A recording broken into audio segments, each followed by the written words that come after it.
దాదాపు 50 రోజులు కావస్తా ఉంది. అధికారంలోకి వచ్చినటువంటి కాంగ్రెస్ పార్టీ ప్రధానమైనటువంటి బాధ్యతలో ఉన్నటువంటి ముఖ్యమంత్రి రేవంత్ రెడ్డి ఈ రాష్ట్రం యొక్క భవిష్యత్తును కానీ ఈ రాష్ట్రంలో తక్షణం జరగాల్సినటువంటి విషయాలను వదిలేసి కేవలం రాజకీయాలు మాట్లాడడమే పనిగా పెట్టుకున్నట్టుగా మనకు తెలుస్తూ ఉంది. ఆయన మాట్లాడుతున్నటువంటి మాటలను బట్టి చూస్తే ఒక ముఖ్యమంత్రి స్థాయిలో ఒక బాధ్యతాయుతంగా మాట్లాడాల్సినటువంటి మాటలను పక్కకు పెట్టి అదే పనిగా మరి ఇంకా ప్రతిపక్షంలోనే ఉన్నాడా అనే అనుమానం కూడా వస్తున్నది. ముఖ్యమంత్రి అంటే ఈ రాష్ట్రం యొక్క పూర్తి బాధ్యతను వహించి అన్ని రంగాల్లో మరి బ్రహ్మాండంగా అభివృద్ధి చేయాల్సినటువంటి బాధ్యత తీసుకొని ముందుకు నడవాల్సినటువంటి ముఖ్యమంత్రి బీఆర్ఎస్ పార్టీని బదనాం చేయడం కోసం పనిగట్టుకొని అధికారం వచ్చింది కదా, ప్రజలు సంపూర్ణమైన అధికారాన్ని ఇచ్చిండ్రు.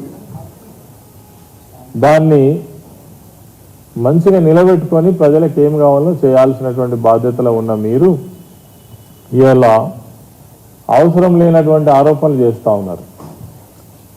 బీఆర్ఎస్ పార్టీ బీజేపీ కుమ్ముక్కైందని, దీనికి నిరాధారమైనటువంటి మాటలు.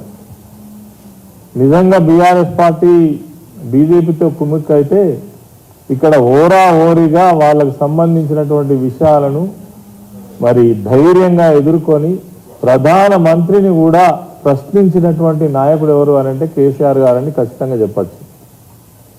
ప్రతి విషయంలో ఆనాడు ఒక్క మాట కూడా మీరు మాట్లాడినటువంటి నాయకులు కాంగ్రెస్ నాయకులు స్వయంగా రాహుల్ గాంధీని అవమానపరిస్తే కూడా కేసీఆర్ గారే ఆనాడు గొంతెత్తి రాజకీయాలలో ఈ సంస్కృతి మంచిది కాదు, దేశాన్ని పరిపాలించినటువంటి కాంగ్రెస్ పార్టీలో ప్రధానమైనటువంటి భూమిక పోషించినటువంటి గాంధీ కుటుంబాన్ని పట్టుకొని ఇట్లా మాట్లాడిండ్రు, ఇది ఎంతవరకు న్యాయం అని చెప్పేసి ప్రశ్నించినటువంటి నాయకులు కేసీఆర్ గారు. మరి ఈరోజు మాకు బీజేపీతో అంటగట్టి మళ్ళీ రానున్నటువంటి పార్లమెంట్ ఎన్నికల్లో లబ్ధి పొందడం కోసం ప్రయత్నం చేస్తున్నట్టుగా ఖచ్చితంగా కనబడతా ఉన్నది. ఎందుకంటే అనేక ఉదాహరణలు ఉన్నాయి. మీరు వాళ్ళు కుమ్ముక్కై బీఆర్ఎస్ పార్టీని ఇబ్బంది పెట్టడానికి చేసినటువంటి ప్రయత్నాలు చాలా ఉన్నాయి.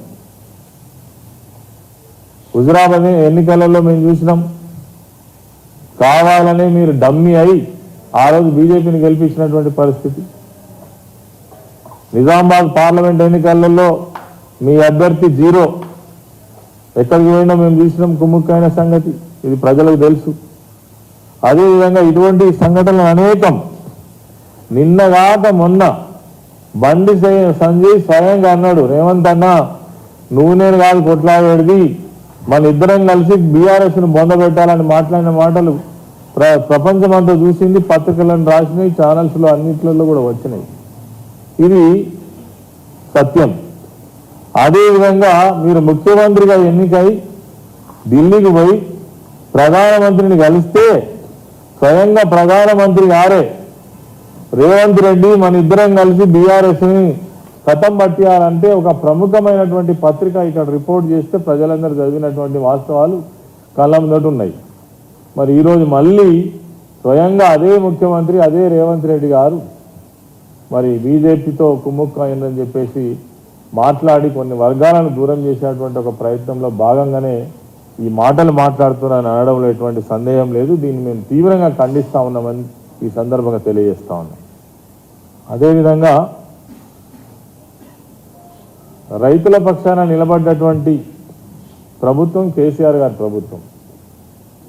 యావత్తు రాష్ట్రంలో ఉన్నటువంటి అన్ని రంగాలతో పాటు ప్రధానమైనటువంటి వ్యవసాయ రంగాన్ని మరి తీర్చిదిద్దినట్టయితే దానిపైన ఆధారపడ్డటువంటి అన్ని వ్యవస్థలు కూడా బాగుపడతాయని నమ్మి ఆ రోజు ఇరిగేషన్ కావచ్చు, అదేవిధంగా వ్యవసాయ అనుబంధ సంబంధమైనటువంటి అన్ని విషయాల పట్ల ప్రత్యేక శ్రద్ధ వహించి రైతులకు రైతు బంధు లాంటి రైతు బీమా లాంటి స్కీములను అమలు చేసినటువంటి ప్రభుత్వం కేసీఆర్ గారి ప్రభుత్వం. కానీ గెలిచి నెల 15 రోజులు తిరగక ముందు ఢిల్లీకి పోయి ప్రధానమంత్రి ముందు మోకరిల్లి నువ్వు తెలంగాణ రాష్ట్ర ప్రజల యొక్క రైతుల యొక్క మరి హక్కులను తాకట్టు పెట్టి 9,000 కోట్ల రూపాయల రుణం తెచ్చుకున్నది నిజం కాదా? నువ్వేం సంతకం పెట్టినావు? ఆనాడేమో కేసీఆర్ గారు రైతుల మోటార్లకు మీటర్లు పెట్టని మా ప్రాణం పోయినా వ్యవసాయాన్ని 50 సంవత్సరాలు 60 సంవత్సరాలుగా ఇక్కడ నీళ్లు లేక కరెంటు లేక వ్యవసాయాలు సాగక వలసలతో ఆత్మహత్యలతో తల్లలిల్లినటువంటి తెలంగాణ ప్రాంతాన్ని కాపాడుకుంటాం రైతులను మళ్ళీ కాపాడుకుంటామని ఆ రోజు కేంద్ర ప్రభుత్వం మేము వడ్లు కొనవన్నా కరెంటు మోటార్లకు మీటర్లు పెట్టమన్నా దాన్ని వ్యతిరేకించి మరి ఆనాడు రాష్ట్రానికి 25,000 కోట్ల నష్టం వాటిల్లుతో అయినప్పటికీ కూడా మాకు రైతుల ఆనాటి ముఖ్యమంత్రి కేసీఆర్ గారు ఇలా ఒక నెల తిరగక ముందు పోయి సంతకం పెట్టొచ్చినావు. ఇలా తెలంగాణ యావత్తు తెలంగాణలో జియో ట్యాగింగ్ అవుతుంది రైతులకు సంబంధించినటువంటి విషయం. ఈ జియో ట్యాగింగ్ ఇక్కడితో ఆగుతుందా? తప్పకుండా రైతుల మోటార్లకు మీటర్లు పెట్టరా? మీటర్లు పెడితే మీటర్లతో ఆగుతుందా? మీటర్లకు ఖచ్చితంగా బిల్లులు వసూలు చేయరా? అంటే ఒక్క మాటలో చెప్పాలంటే చెప్పే మాటలకు చేసే చేతలకు ఎక్కడ కూడా పొంతన లేదు. రేవంత్ రెడ్డికి ఒక అలవాటు, ఎవరినైనా ఎంత గొప్ప వాళ్ళనైనా బురద తల్లి బదనాం చేయడంలో సక్సెస్ఫుల్ లీడర్ అని చెప్పడానికి ఏమాత్రం సందేహం లేదు. ఎందుకంటే మీరు అన్ని ఎన్నికల్లో అధికారంలోకి వచ్చిందే దాన్ని నమ్ముకొని మీ సోషల్ మీడియాలో మీరు చేసినటువంటి అబద్ధ ప్రచారాలు అలిమి కాని హామీలు చేయలేనటువంటి ఆర్థిక పరిస్థితి తెలిసిన్నప్పటికీ కూడా ఇప్పటికే గత ప్రభుత్వం అనేక స్కీములు దేశంలో ఎక్కడ లేనటువంటి స్కీములు కావచ్చు, లేదంటే సంక్షేమ పథకాలు కావచ్చు, అభివృద్ధి కావచ్చు, గ్రామం నుంచి పట్టణం దాకా అమలు చేసినటువంటి విషయాలను ఉండంగా కూడా మీరు మళ్ళీ తిరిగి అలిమి కాని హామీలు ఇచ్చి ఇలా 100 రోజులు అని చెప్పి 100 రోజుల తర్వాత ఇలా మళ్ళీ మాట మార్చినావు. ఏమంటావు? ఇలా కేంద్రంలో కాంగ్రెస్ ప్రభుత్వం అధికారంలోకి వస్తే తప్ప ఈ 6 హామీలు మేము అమలు చేయలేమని మళ్ళా మాట తప్పే ప్రయత్నం చేస్తున్నావు. అంటే ఖచ్చితంగా మళ్ళొక్కసారి ప్రజలను మోసం చేయడం కోసం సిద్ధమైందని రేవంత్ రెడ్డి ఖచ్చితంగా కనబడతాను. ఇక 100 రోజుల దగ్గరికి వస్తున్నాయి, ఇప్పటి వరకు ఒక్క హామీ అమలు కాలే. రైతులు చాలా తీవ్రమైనటువంటి ఆందోళన ఉన్నారు. చెర్లల్లో నీళ్లు లేవు, కాలువలలో నీళ్లు వస్తలేవు, యూరియా షార్టేజ్ ఉన్నది, కరెంటు కోతలు మొదలైనాయి. మీరు ఇస్తానన్నటువంటి 4,000 పెన్షన్ ఏదైతే ఉన్నదో నెల ఆఖరికి 2,000 పెన్షన్ ఇచ్చి చేతులు దులుపుకున్నారు. ఇక ఇలా 31వ తారీఖు ఈ ఫిబ్రవరి 1st వీక్లో మరి 4,000 పెన్షన్ వేస్తారా వేయరా? సమాధానం చెప్పాలి. మహిళలకు ఇస్తానన్నటువంటి 2,500 రూపాయలు ఏవైతే ఉన్నాయో మహిళా భృతి అమలు చేస్తారా చేయరా? చేస్తే ఎప్పటి నుంచి చేస్తారు? విధానమైన ప్రకటన ఇప్పటి వరకు రాలే. కళ్యాణ లక్ష్మి చెక్కులు యథావిధిగా పాత ప్రభుత్వం ఇచ్చినట్టే ఇస్తున్నారు. తులం బంగారం ఎప్పుడు ఇస్తారు ఆశతో ఎదురు చూస్తున్నారు. రైతులు నీళ్ల కోసం చూస్తున్నారు. వీటన్నిటికీ ఒక పరిష్కారం చెప్పేటువంటి ప్రయత్నం చేయకుండా వీటన్నిటిని తప్పించుకొని రేపో మాపో మళ్ళీ పార్లమెంటుకి ఎన్నికలకు నోటిఫికేషన్ వస్తే మళ్ళీ 3 నెలలు ఎగ్జామ్షన్ తీసుకొని పార్లమెంట్ ఎన్నికల్లో కూడా లబ్ధి పొందాలనేటువంటి ప్రయత్నం కొట్టొచ్చినట్టుగా కనబడతా ఉన్నది. దీన్ని తెలంగాణ ప్రజలు, తెలంగాణ రైతాంగం అర్థం చేసుకోవాలని కోరుతా ఉన్నాం. ఎందుకంటే ఇంకా తీవ్రమైనటువంటి పదజాలం వాడుతూ ఉన్నారు ముఖ్యమంత్రి రేవంత్ రెడ్డి గారు. కేటీఆర్ గారు, హరీష్ రావు గారు 10 సంవత్సరాల పాటు ఈ రాష్ట్రంలో ఒక సక్సెస్ఫుల్ మినిస్టర్గా పనిచేసినటువంటి వాళ్ళు.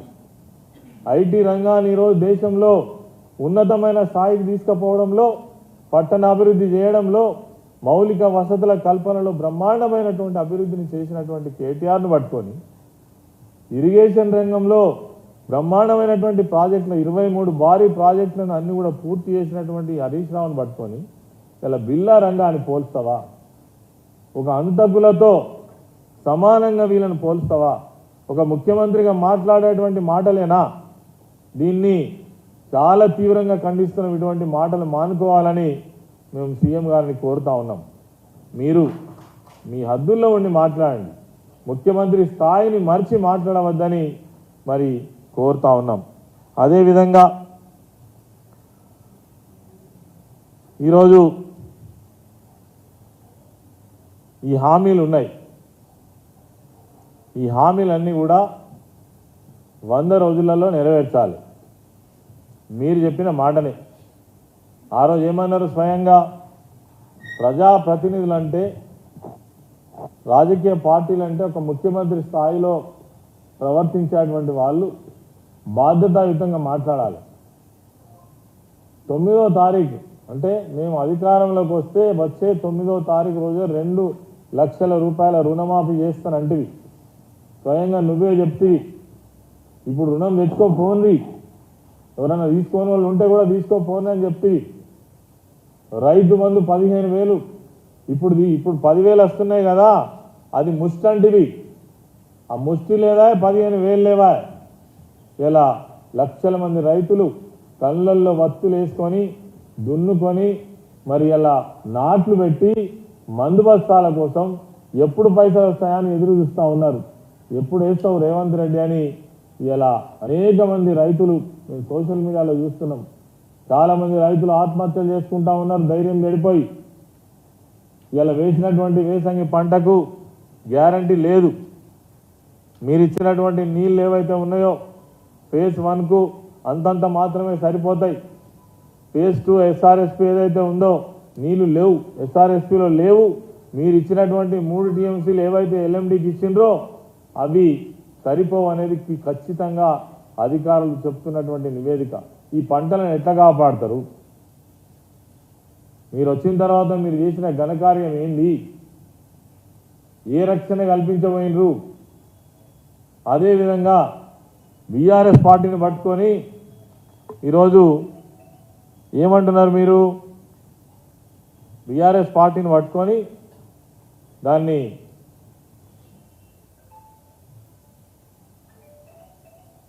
బురదలో దొక్కిండ్రు బీఆర్ఎస్ పార్టీని. ఒక్కసారి అధికారం రాగానే గింత మిడ్చిపాట. అధికారం శాశ్వతం కాదు ఎవరికి. 39 మంది ఎమ్మెల్యేలు గెలిచిండ్రు, గుర్తుపెట్టుకోవాలి. 70 లక్షల మంది సభ్యత్వం మంది బీఆర్ఎస్ పార్టీకి, గుర్తుపెట్టుకోవాలి. గ్రామ స్థాయిలో మండల స్థాయిలో బలమైనటువంటి శక్తి కలిగిన పార్టీని పట్టుకొని బురదలో దొక్కేసిండ్రు బీఆర్ఎస్ పార్టీని మాట్లాడుతూ. ఏ ధైర్యంతో? అధికారం ఉంటే అహంకారంతో మాట్లాడాల్సిన అవసరం లేదు. అధికారం ఎవరికి కూడా శాశ్వతం కాదు. అదేవిధంగా రేపు వచ్చేటువంటి పార్లమెంట్ ఎన్నికల్లో బీఆర్ఎస్ పార్టీకి కనుక ఓటేస్తే మూసీలో వేసినట్టు మాట్లాడతావా? అంటే ఓటును మూసీలో వేసేటువంటి ఓటు కింద నువ్వు చిత్రీకరిస్తావా? అంటే నీకేస్తేనేమో మంచి ఓటు, వేరే పార్టీకి వేస్తేనేమో ఓ బురదలో మురికి గుంటలో వేసినటువంటి ఓటు కింద చిత్రీకరిస్తావా? అంటే ప్రజలంటే ఎట్లా కనబడుతున్నారు మీకు? ఓటర్ అంటే ఎట్లా కనబడుతున్నారు? గా ఓటరే కదా నీకు అధికారాన్ని ఇచ్చింది, గా ఓటర్ తోటే కదా నువ్వు ఇలా ముఖ్యమంత్రి అయినావు. ఆ ఓటర్నే ఇలా నిందించేటువంటి ప్రయత్నం చేస్తున్నావు. ఆ ఓటర్నే ఈరోజు నువ్వు మరి ఆయనను ఏ రకంగా అంటే ఆ రకంగా మాట్లాడే ప్రయత్నం చేస్తున్నావు. ఇది మంచిది కాదని చెప్తా ఉన్నాం. అదేవిధంగా ఈరోజు ఖచ్చితంగా ఈ హామీలు కనుక అమలు చేయలేమని చెప్పలేక దీన్ని మళ్ళీ బైపాస్ చేయడం కోసమే ఈరోజు కేంద్రంలో అధికారంలోకి కాంగ్రెస్ ప్రభుత్వం వస్తేనే 6 హామీలు అమలు చేస్తామని తప్పించుకునేటువంటి మాటలు స్వయంగా ముఖ్యమంత్రి మాట్లాడుతున్నారు. చాలా దారుణం ఇది. తర్వాత ఇలా కాంగ్రెస్ పార్టీ గురించి చాలా బాగా గొప్పలు చెప్పుకుంటున్నారు కదా. అసలు దేశంలో మీరు ఎక్కడున్నారు? తప్పిదారి మొన్న కర్ణాటకలో, తెలంగాణలో, రాజస్థాన్లో 3 రాష్ట్రాలలో మీరు అధికారంలో ఉన్నారు. మీరు అధికారంలోకి వచ్చుడు అనేటువంటిది కలలు కంటున్నారు కదా. సావు తప్పి కళ్ళు లొట్టలు పోయినట్టు దేశంలో మొన్న జరిగినటువంటి ఎన్నికలలో కూడా తుక్కు ఓడిపోయింది మీరు. రేపు పార్లమెంట్లో మీరు గెలిచి మళ్ళీ అధికారంలోకి వస్తామని కలలు కంటున్నారు. తర్వాత బీఆర్ఎస్ లాంటి ఉద్యమ పార్టీని మీరు నిందిస్తున్నారు. ఈ పాపాల కారకులు ఎవరు? ఇదివరకే అనేక సార్లు చెప్పిండ్రు. ఉద్యమంలో సమయంలో చెప్పినాం, ఇప్పుడు కూడా చెప్తున్నాం. తెలంగాణ ప్రాంతం, తెలంగాణ రాష్ట్రం ఏర్పడకపోవడానికి ఈ పాపానికి కారకులు ఎవరు? ఇలా నీళ్లు లేకపోయినా, కరెంటు లేకపోయినా, ఆనాటి ఆత్మహత్యలైనా, గ్రామాలు అభివృద్ధి చెందకపోయినా, ఉద్యోగాలు రాకపోయినా, పరిశ్రమలు రాకపోయినా, అభివృద్ధికి నోచుకోకపోయినా, వలసలు పోయినా, ఆత్మహత్యలైనా ఈ పాపాలకు కారకులు ఎవరు? మీరు కాదా? నిజంగానే ఆనాడు 2009లో తెలంగాణ ఇస్తామని ప్రకటించిన తర్వాత మళ్ళీ వెనక్కి తీసుకున్న తర్వాత ఎవరైతే ఆత్మహత్యలు చేసుకున్న ఉన్నారో తిరిగి వాళ్ళ ప్రాణాలను మీరు తెచ్చేయగలుగుతారా? ఎన్ని అబద్ధాలు మాట్లాడిండ్రు. ఇలా మేము డిమాండ్ చేస్తున్నాం. ఆనాడే దాదాపు 1200-1500 మంది ఎవరైతే తెలంగాణ ఉద్యమ కాలంలో చనిపోయినటువంటి వాళ్లకు 10 లక్షల రూపాయలు ఇచ్చి ఉద్యోగం ఇచ్చి ఆ కుటుంబాన్ని గౌరవించినటువంటి ప్రభుత్వం కేసీఆర్ గారి ప్రభుత్వం. మీరు ఈరోజు అబద్ధాలు ఏవైతే చెప్పిండ్రో తెలంగాణ ఉద్యమకారులకు ఏం చేయబోతున్నారో చెప్పండి. మాట్లాడండి, ఏం చేయబోతున్నారో, వాళ్ళకి ఏమి ఇవ్వబోతున్నారో చెప్పండి. వాళ్ళ మీద ఒక సర్వే చేపిస్తారా చెప్పండి. కాళేశ్వరం ప్రాజెక్టు మీద అనేకమైన అబద్ధాలు చెప్తారు. నిజంగానే అంత పెద్ద ప్రాజెక్టు, ఎల్ఎన్టీ లాంటి సంస్థ నిర్మాణం చేసినటువంటి ప్రాజెక్టులో డిఫెక్ట్స్ ఉన్నాయి. నిపుణులే చెప్పినారు. నిన్నగాక మొన్న ఇరిగేషన్ సంబంధించినటువంటి అధికారులు పవర్ పాయింట్ ప్రజెంటేషన్ ఇచ్చిండ్రు. అందులో 20వ పిల్లర్ డిఫెక్ట్ ఉన్నది. 19వ పిల్లర్, 21వ పిల్లర్, 20వ పిల్లర్ను ఖచ్చితంగా అది డైమండ్ కటింగ్ ద్వారా దాన్ని తప్పకుండా మరి రిపేర్ చేయవచ్చని కూడా నిపుణులు చెప్పిండ్రు. చెప్పి కూడా దాదాపు నెల 15 రోజులు అవుతుంది. ఒదిగి పంటలు ఎండిపోతాయని తెలుసు. మీ ఉద్దేశం ఒక్కటి మాత్రం కనబడుతున్నది. కేవలం ఈ పేరిట రైతులకు నీళ్ళు ఇవ్వకుండా చేసి పంటలు ఎండగొట్టి ఇది కేసీఆర్ గారు చేయబట్టే పంటలు ఎండినాయి ప్రాజెక్టు, అందుకే మరి మేము నీళ్ళు ఇవ్వలేకపోయినామని చెప్పడం, తప్పించుకోవడం కోసం చేస్తున్న ప్రయత్నం. ఇప్పటి వరకు ఒక నిపుణుల కమిటీ వేయలే. చిన్న అధికారులు మాత్రమే ఆ సర్వేకి పోతున్నారు. ఇప్పుడు చేసేటువంటి ఏదైతే సర్వే ఉందో ఎల్ఎన్టీ వాళ్ళు చేస్తున్నారు స్వయంగా. దీని మీద దృష్టి పెట్టకుండా కేవలం గడిచిన ప్రభుత్వాన్ని నిందించడం కోసం ప్రయత్నం చేస్తున్నారు తప్ప మరి ఈ ప్రభుత్వంగా మా బాధ్యతాయుతంగా మరి తెలంగాణ రైతాంగాన్ని కావచ్చు, తెలంగాణలో ఉన్నటువంటి అనేక స్కీములను కావచ్చు, ఏ విధంగా మనం చేద్దామనేటువంటి ఆలోచన మాత్రం మీకు కనబడుతున్నట్టుగా మనకు దృష్టికి వస్తలేదు మీరు చేస్తున్న ప్రవర్తన. ఇవన్నీ కూడా ప్రజలు గమనిస్తూ ఉన్నారు. ఇది మంచిది కాదు. ఇదివరకు అనేక ప్రభుత్వాలను, అనేక ముఖ్యమంత్రులను చూసినాం. ఒక బాధ్యతాయుతమైనటువంటి ప్రభుత్వాన్ని ప్రజలు కోరుకుంటారు. ఏది మీ బాధ్యత? రైతులు రైతు బంధు వేయలేదని అంటే స్వయంగా ఒక మంత్రి చెప్పుబట్టి కొట్టమంటాడా? ముఖ్యమంత్రి అదే మాట మాట్లాడతారా? ఒక క్లారిటీ ఉన్నదా మీ ప్రభుత్వంలో? 4 మంత్రులు ఉంటే 4 స్టేట్మెంట్లు, కాంట్రవర్షియల్ స్టేట్మెంట్స్ ఇస్తారా? ఇదే నా ప్రభుత్వాన్ని నడిపేటువంటి పద్ధతి? ప్రజలకు జవాబుదారీగా ఉండేటువంటి పద్ధతి ఇదేనా?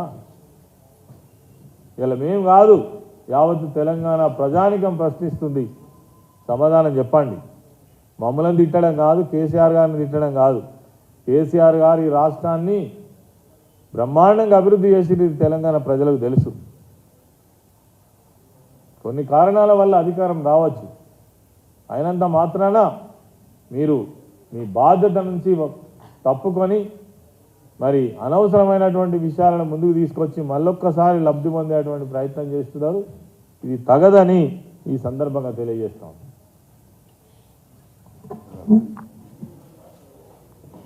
మరొక 2 విషయాలు చెప్పమంటారా? అందరికీ నమస్కారం. గౌరవ కేటీఆర్ గారి గురించి పదే పదే కాంగ్రెస్ పార్టీ వాళ్ళు వారిని ఉద్దేశించి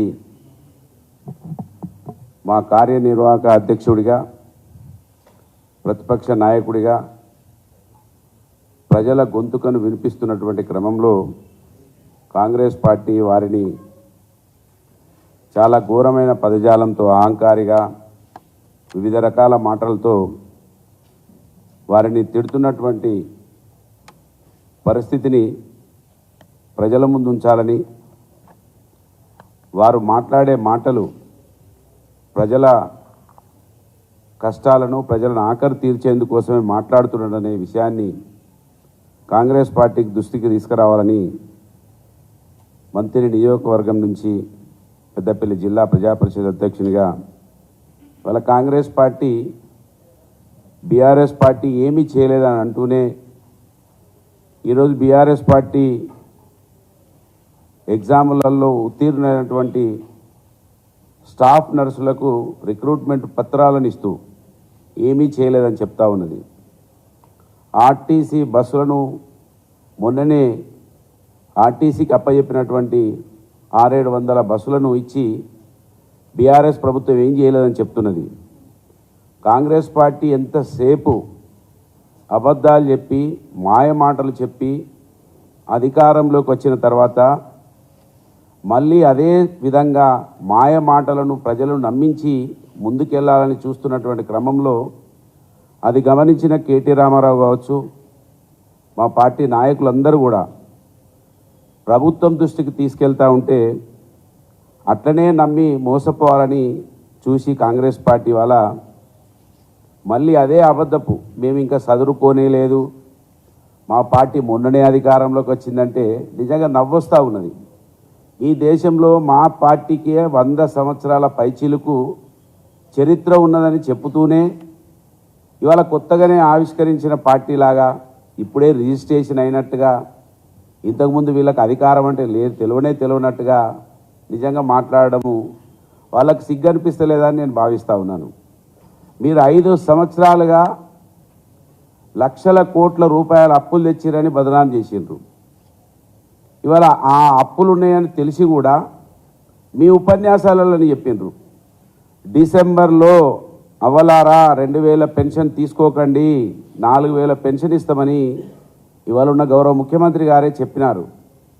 200 యూనిట్ల కరెంటు సోనియమ్మనే బిల్లులు కడుతుంది, మీరు బిల్లులు కట్టకండి డిసెంబర్లో అని వారే చెప్పినారు. 10,000 రూపాయల రైతు బంధు తీసుకోకండి రైతులారా, మేము 15,000 ఇస్తాము అని గౌరవ ముఖ్యమంత్రి గారే చెప్పినారు. వీటిని మర్చిపోయి మీరు వివరిస్తుంటే దాన్ని దృష్టికి తీసుకొస్తున్న కేటీ రామారావు గారిని పట్టుకొని ఎన్నో విచిత్రకరమైనటువంటి మాటలతో మీరు దూషిస్తూ ఉన్నారు. దీన్ని తీవ్రంగా ఖండిస్తూ ఉన్నాను.